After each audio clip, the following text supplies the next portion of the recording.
In the previous module, you could see what actions the tool is able to do in order to realize the intended functions.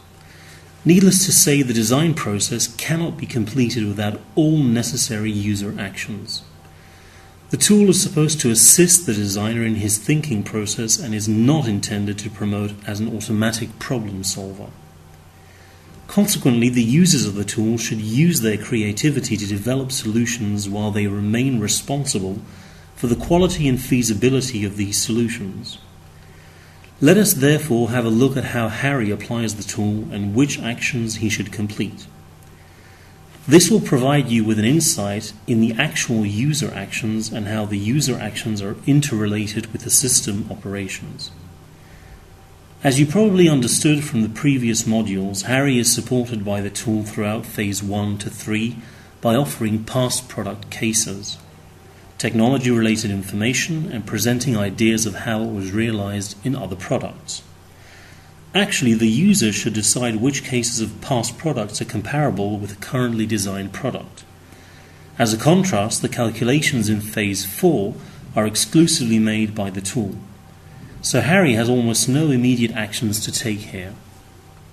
In the concept development stage of the product design process, Harry must decide upon solutions that fulfill the specified requirements of his mobile air conditioner. You remember that the major requirement was that the air conditioner must be as energy efficient as possible while in use. As opposed to the arguments from the general introduction module, Harry does not start thinking about how to complete this by himself, but prefers launching the tool so as to get support for his thinking and knowledge-intensive design process. In the first phase, Harry uses the tool to specify the intended characteristics of the new product. He must be ready to fill in the slots of the inquiry window by providing information about the main functions, the size, and weight. This is not difficult for Harry. Still, giving an estimate about other characteristics such as energy consumption, product cost, and product lifetime is much more challenging, especially in this early development stage. To support him, the tool offers past cases that Harry can read through, search for relevant cases, and select the most relevant cases as best practices. He can compare these cases, and when the tool has provided him with the average values of the characteristics, he should be in a position to make a decision. While making the decision, he should consider how far the individual cases meet the specifications. The next user action can be described as a cognitive action which is expected from Harry. It involves finding and selecting energy-saving solutions. As a first reasoning action, Harry must decide which energy-saving principle he wants to apply. He has to assess all aspects of applying a ubiquitous controller as principles. They can be used to reduce the operation time, eliminate operations, or reduce the power consumption. After selecting one or more energy-saving principles, the tool offers past products which are based on the selected principle. Harry should transfer this knowledge to the new product. His immediate user action should be focused on screening the list of potential solutions and considering whether an existing solution could be, directly or through adaptations, applied to the new product or not. Harry should be able to pick up and assess every solution that may be beneficial for saving energy by applying the mobile air conditioner.